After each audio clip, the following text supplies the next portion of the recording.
Oke, balik lagi sama gue Bewok A15 Engineering.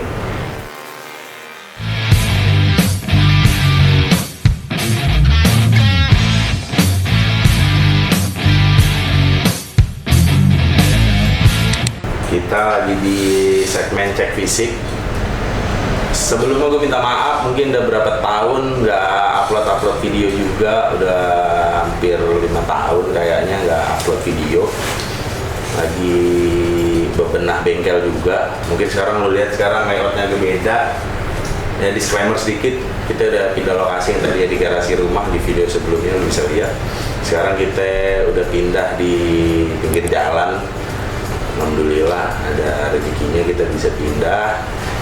Terus di segmen sekarang, hari ini gue mau sedikit bahas tentang LZ yang hari ini ada di sebelah gue motornya. Salah satu project yang alhamdulillah dipercayain sama LZ Indonesia dan Om Esan Geret ke 15 Engineering, dimana project ini kita bersinergi bareng-bareng. Dan di awal tahun 2024 project ini gue pegang. Ternyata Elezeta itu adalah sebuah brand di Itali yang sekarang punya distributor resmi di Indonesia, yaitu Elezeta Indonesia. Ada di Instagramnya, lu boleh cek. Terus untuk mesin ini 100% ketika datang dari Itali itu 100% semuanya build Elezeta di Itali gitu. Nah, ketika dikirim ke gue oleh Om Esan Geret, Om Eko, gue dipercayain untuk maksimalin spek yang sekarang ada untuk layak balap di event Scooter Prix 2024. Sedikit cerita, sebelum masuk ke sini, motor ini sempat dipegang oleh orang lain gitu, dan setelah itu dioper ke gue, baru gue bisa olah motor ini gitu. Nah, sedikit cerita juga, ini jadi susah.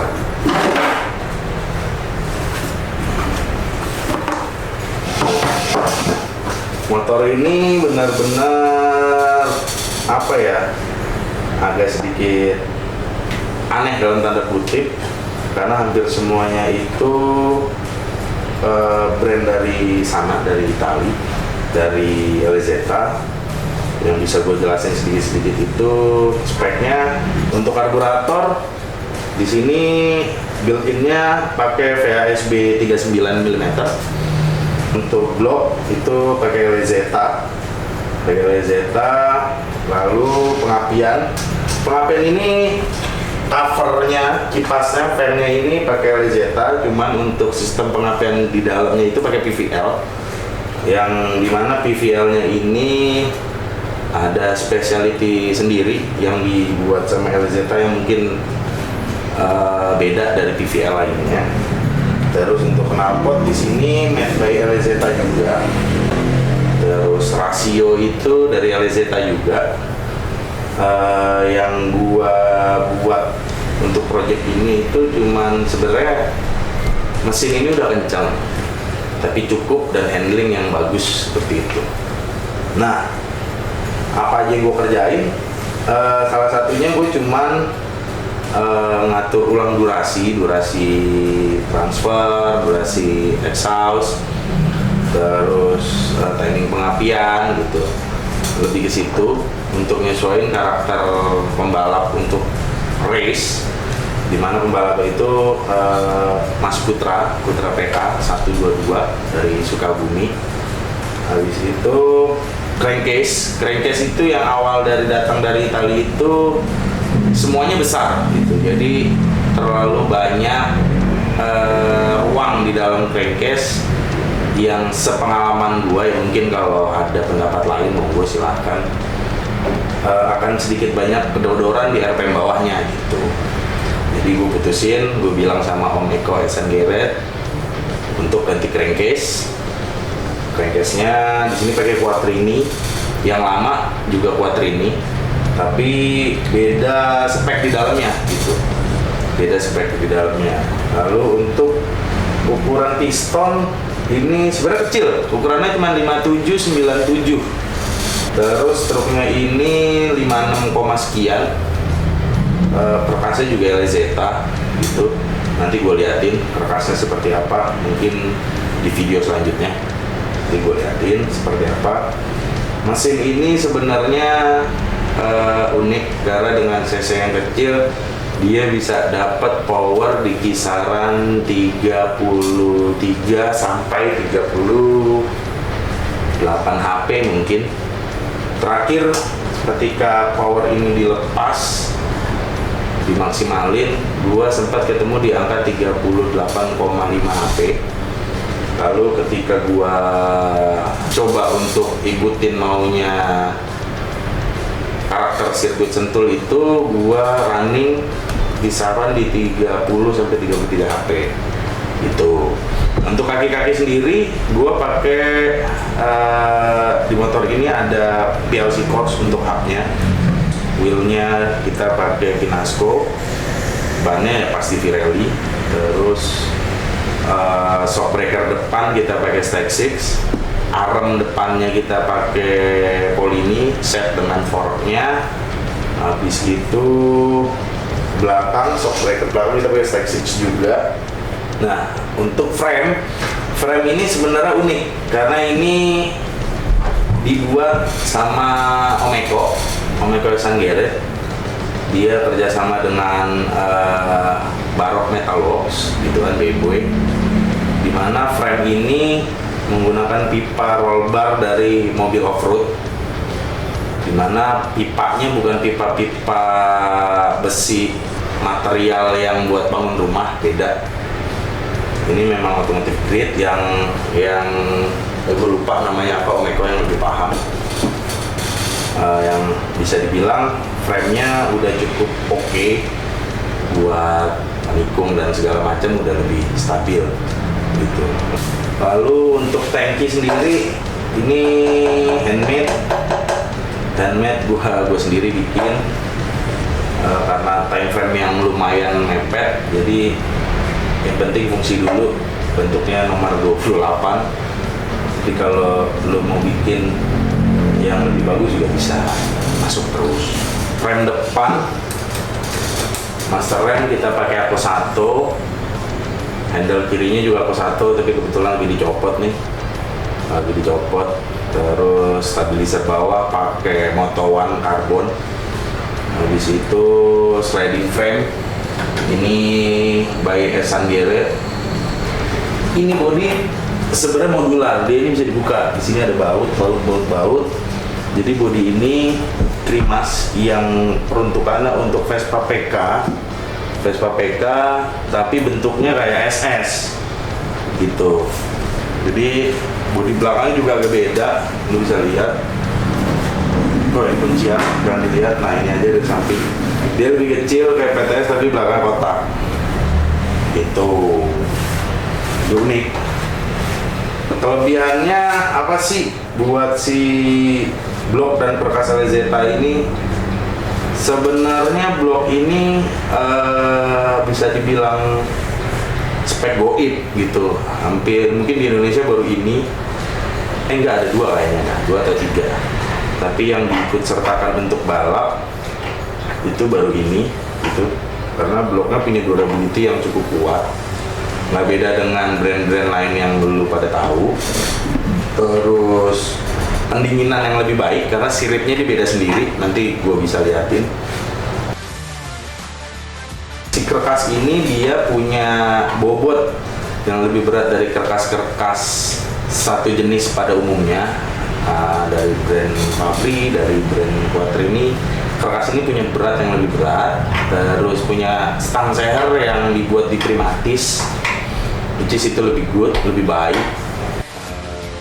Punya kekuatan yang buat balap itu sampai hari ini gue belum pernah ganti stang seher. Dia udah ikut dyno kontes, sudah dyno berkali-kali, balap 4 seri, latihan berkali-kali, sampai hari ini kerkasnya masih oke banget gitu.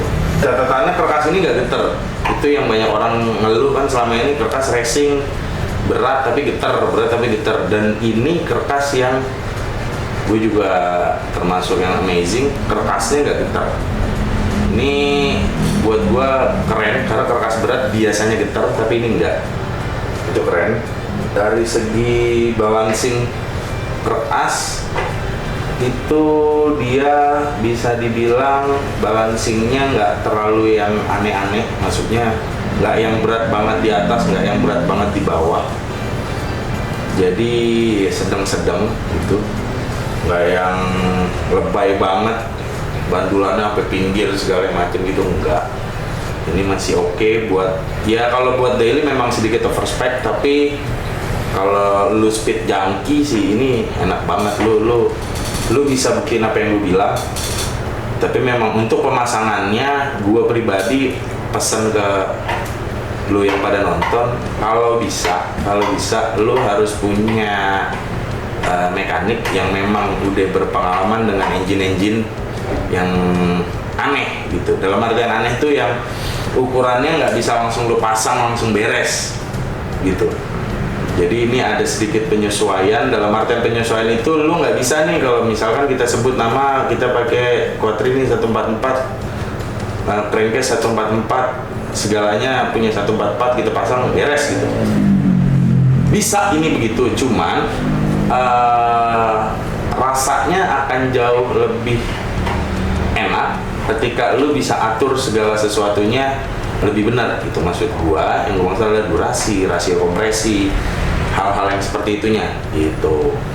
Lalu jujur di project ini sebenarnya kendalanya itu banyak banget. Salah satunya barang dimana barangnya nggak ada nih di marketplace. Di saat itu belum sampai semua barangnya, dan alhamdulillah ketika video ini tayang barangnya udah ready di Indo, udah banyak yang jual. Terus kendalanya lagi karburator, karena termasuk karburator yang agak mungkin jarang dipakai.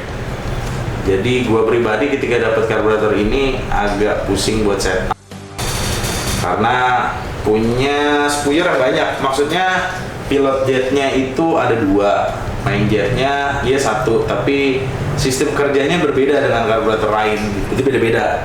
Jadi ada emulsionatornya sendiri, dia ada pilot jet, ada spuyer langsam, ada spuyer cup.